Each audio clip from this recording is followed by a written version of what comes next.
Today is March the 10th. How did Paul protect the Romans? Well, let's read that story. We're going to read Acts 27 from verse 21 to 44. Since they'd been without food for a long time, Paul then stood up among them and said, "Men, you should have listened to me and not set sail from Crete and therefore avoided this damage and loss. I urge you now to keep up your courage, for there will be no loss of life among you, only of the ship. Last night there stood by me an angel of the God to whom I belong and whom I worship. He said, 'Don't be afraid, Paul. You must stand before the emperor. Indeed, God has granted safety to all those who are sailing with you. So keep up your courage, men, for I have faith in God that it'll be exactly as I have been told, but we'll have to run aground on some island.' When the 14th night had come, as they were drifting across the Adriatic Sea, about midnight, the sailors suspected that they were nearing land. So they took soundings and found 20 fathoms. A little farther, they took soundings again and found 15 fathoms. Fearing that we might run on the rocks, they let down 4 anchors from the stern and prayed for day to come. But when the sailors tried to escape from the ship, they had lowered the lifeboat into the sea on the pretext of putting out anchors from the bow. Paul said to the centurion and the soldiers, 'Unless these men stay in the ship, you cannot be saved.' Then the soldiers cut away the ropes of the boat and set it adrift. Just before daybreak, Paul urged all of them to take some food, saying, 'Today's the 14th day that you've been in suspense and remaining without food and have eaten nothing. Therefore, I urge you to take some food, for it'll help you survive. For none of you will lose a hair from your heads.' After he'd said this, he took bread, he gave thanks to God in the presence of all, he broke it, and he began to eat. Then all of them were encouraged and took food for themselves. They were in all 276 persons in the ship. After they'd satisfied their hunger, they lightened the ship by throwing the wheat into the sea. In the morning, they didn't recognize the land, but they noticed a bay with a beach on which they planned to run a ship ashore if they could. So they cast off the anchors and left them in the sea. At the same time, they loosened the ropes that tied the steering oars. They hoisted the foresail to the wind, and they made for the beach. But striking a reef, they ran the ship aground. The bow stuck and remained immovable. The stern was being broken up by the force of the waves. Soldiers' plan was to kill the prisoners so that none might swim away and escape. Paul kept them from carrying out their plan. He ordered those who could swim to jump overboard first and make for the land, the rest to follow, some on planks, others on pieces of the ship. So it was that all were brought safely to land. So Paul has a vision. In the middle of the night, God tells him that he won't die and none of those with him will die. He encourages the sailor.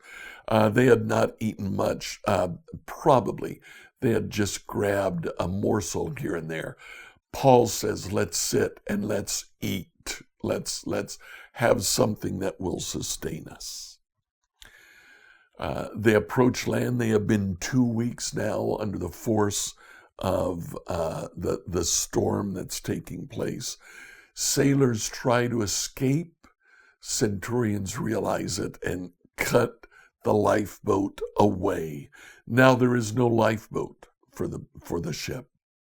Paul encourages them.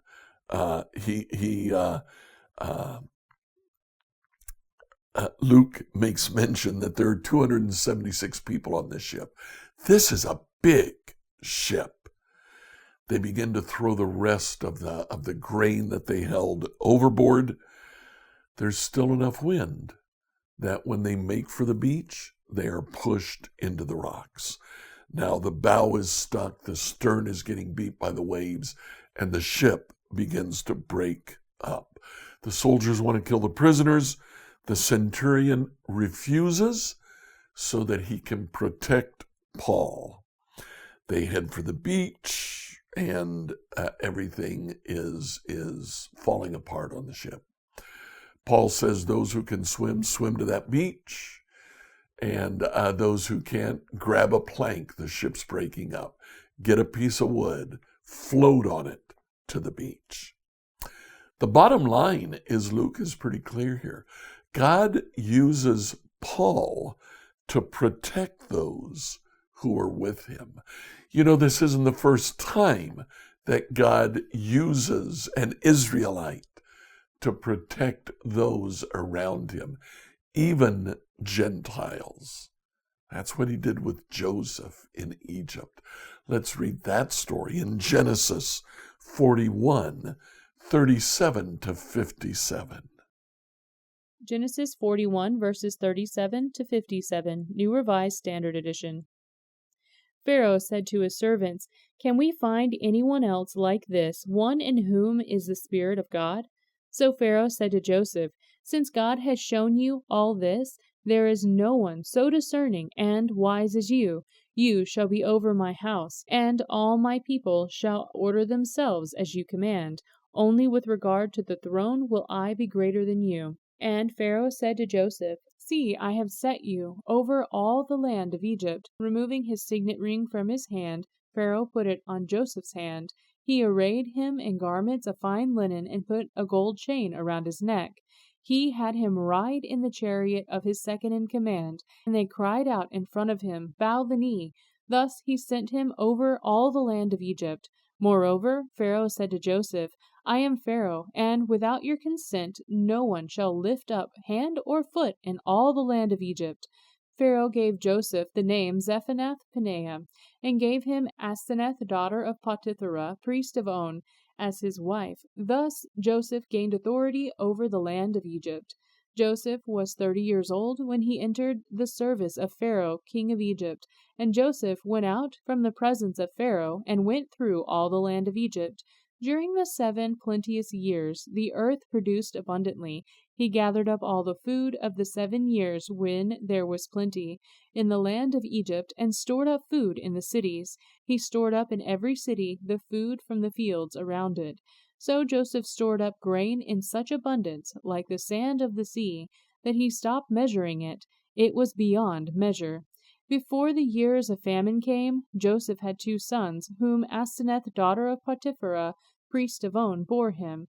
Joseph named the firstborn Manasseh, for he said, "God has made me forget all my hardship and all my father's house." The second he named Ephraim, for God has made me fruitful in the land of my misfortunes. The 7 years of plenty that had prevailed in the land of Egypt came to an end, and the 7 years of famine began to come. Just as Joseph had said, there was famine in every country, but throughout the land of Egypt there was bread. When all the land of Egypt was famished, the people cried to Pharaoh for bread. Pharaoh said to all the Egyptians, "Go to Joseph, for what he says to you, do." And since famine had spread all over the land, Joseph opened all the storehouses and sold to the Egyptians, for the famine was severe in the land of Egypt. Moreover, all the world came to Joseph in Egypt to buy grain, because the famine became severe throughout the world. So there in Genesis 41, Joseph protects not only Egypt, but the entire world. God's promise to Abraham that his descendants would be a blessing to all the families of the earth is coming true in Joseph's lifetime. It's coming true here as Paul encourages the sailors to sail towards the land. Paul encourages them to work. Paul encourages them to eat. Then he prevents the sailors from sailing away on their own, leaving them abandoned at high sea. Well, what do we do about this today? Look around yourself. What can you do to protect those who are around you? Scripture reading from the New Revised Standard Version by Emily Herrera. I encourage you today to continue reading through Scripture.